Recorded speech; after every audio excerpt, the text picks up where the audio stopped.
Welcome back, and this is part 2 of 4 of all the ships in the X-Wing Wave 1 expansion. Part 2, this is about the Y-Wing.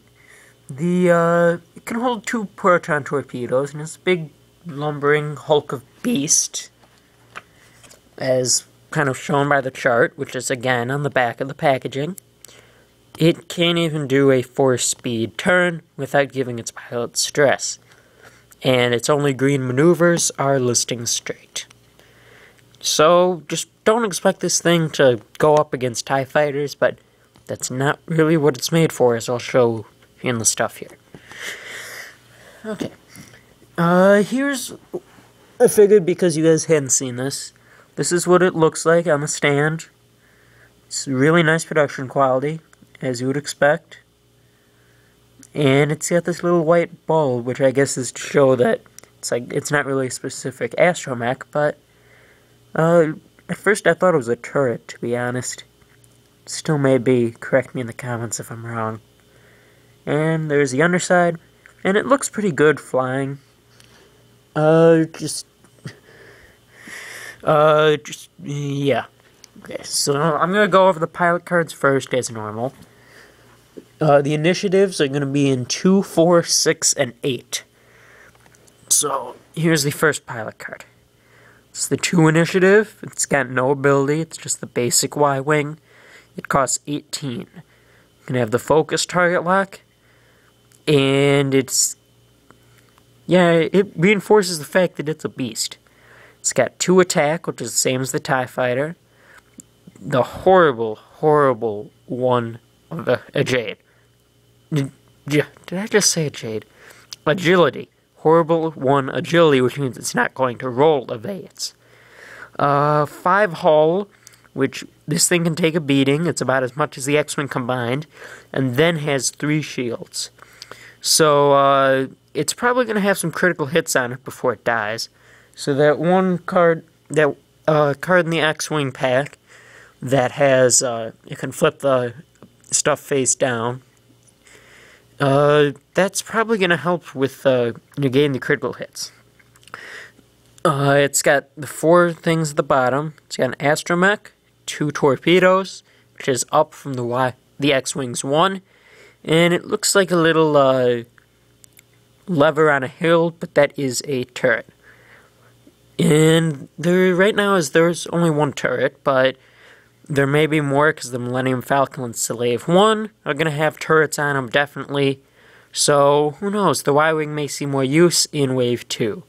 But for right now, there's 1 turret spot, and that needs to be filled. Even if it's just cannon fodder, it needs to be filled. Might as well explain about the turret. Assuming you have not heard, anything and are just completely not on Board Game Geek, which, excellent site, by the way. Here, there's this little thing called the ion cannon turret. Attack 1 ship, even a ship outside your firing arc. So TIEs getting behind you, no longer, still blast them. The attack hits the target ship, the ship suffers 1 damage and receives 1 ion token. Then cancel all dice results. Yeah, it makes you kind of mad when you roll 3 criticals, because it has an attack of 3, and you don't get anything from it, but the ion token is pretty much worth it. Get out this little rules card that also came with it. Ion token. Planning phase. The owner does not assign a maneuver to the ship. Activation phase. The owner moves the ship as if it were assigned a white speed 1 forward maneuver. It then removes all the ion tokens from the ship and can perform actions, but still, you know exactly where the ship is going to end up. You can plan to have 3 X-Wings just go straight on it, and you don't have to worry about whether it's going to speed up, Corrigan, turn to the left, turn to the right. Nope. A white speed 1 maneuver.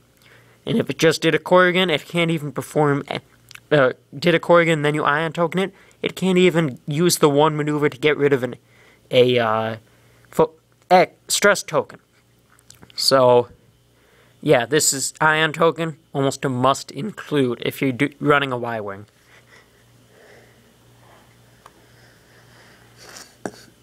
Okay, so now the Initiative 4, Gray Squadron pilot. 2 more initiative.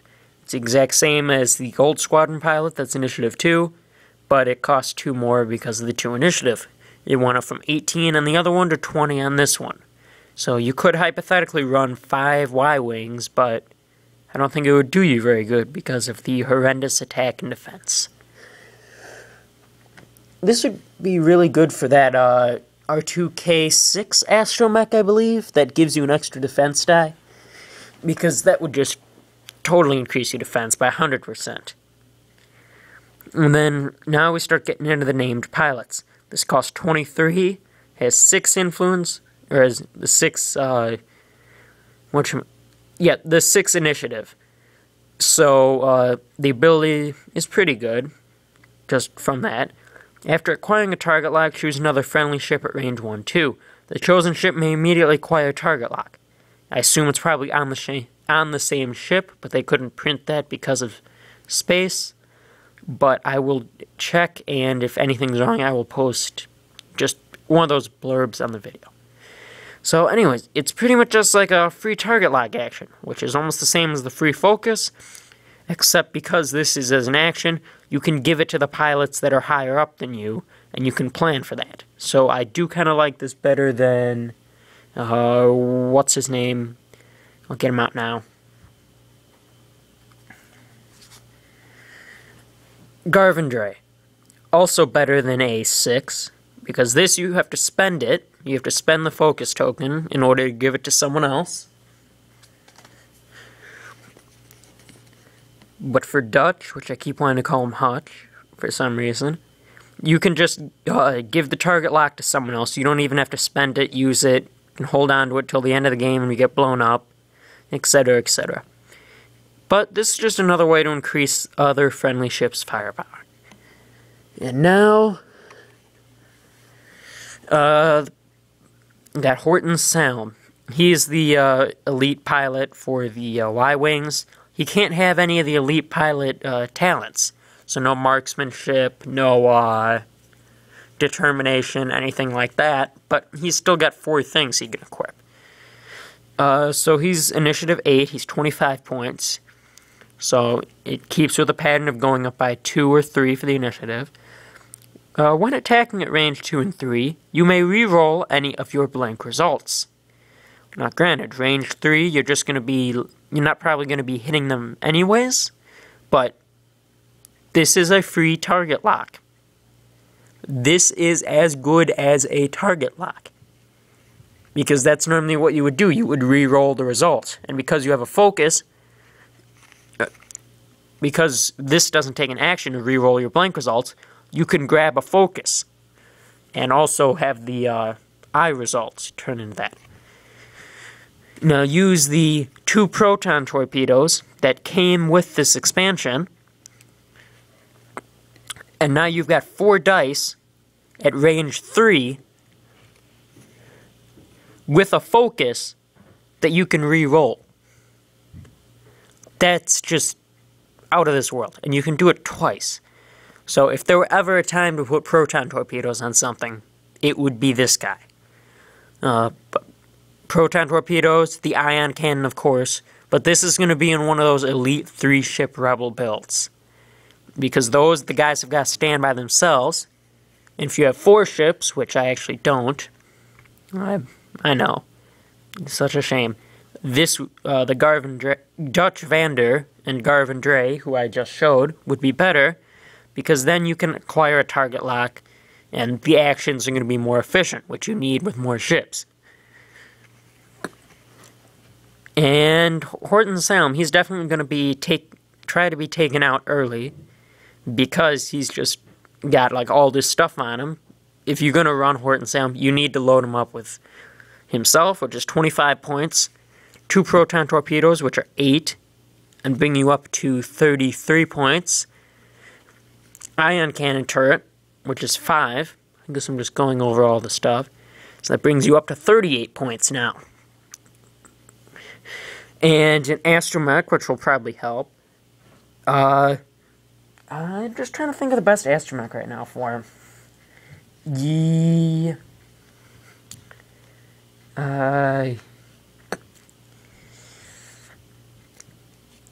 Definitely not the one that lets you acquire target lock again. R5K6 from the X-Wing pack.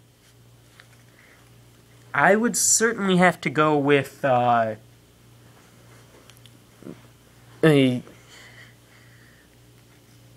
would have to go with the R5 Astromech found in the X-Wing pack. Because A, it's only 1 point, so it brings you up to 39, which is still manageable. And all the other Astromechs will bring you over 40, which is a lot of points on one ship to get taken out. And it doesn't take up an action, which is extremely important so that you can get focus and target lock. You can get focus and target lock with your proton torpedoes. And or ion cannon turret. But this, it's just, you can, all those critical hits that are on you, you can flip them face down, and boom, they're gone. So it keeps you kind of in the fight, and prevents those nasty effects from occurring. Which would be quite nice for something that costs almost, like, 40% of your squad. And if you're not playing 100-point games, even more. Okay, well, now I kind of went over everything here. I'll just go over the last two Astromechs that are right here.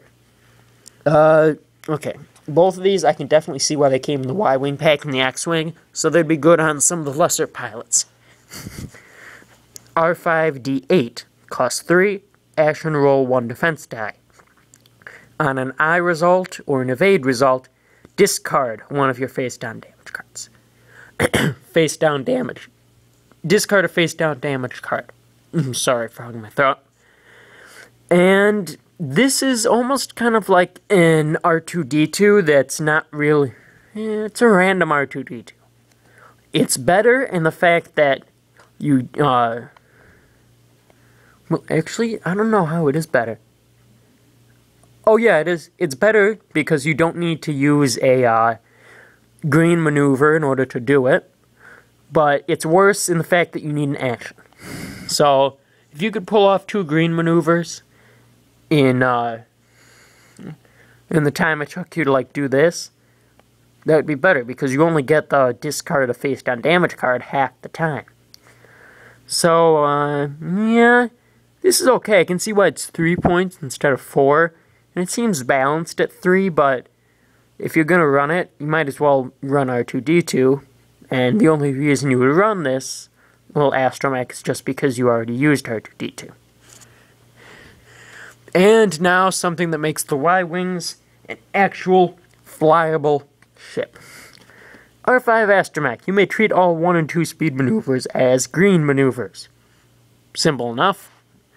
Pretty much just helps your ship handle. And as you can see, right now there are 2 green maneuvers.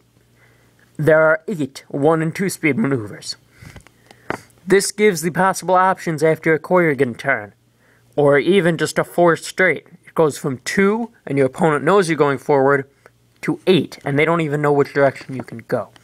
So, at one point, I really am going to start including this guy in my squad, because I do kind of like him. He's a cute little droid, and yeah, he doesn't mind getting blown up. So, anyways, that's that. This is all the stuff besides just a big fat number of tokens. You got your stress, your shields, your target lock, your maneuver dials, a big blue dot, and just the focus. And that's what the ion token looks like in real life and not on the packaging. It actually looks kind of pointy how you would push it out, so be careful not to, like, stab yourself on it. Poke you in the eye. Or, yeah, poke you in the eye. So, in other words, I'll see you guys next with the TIE Fighter expansion, part 3 out of 4. Peace.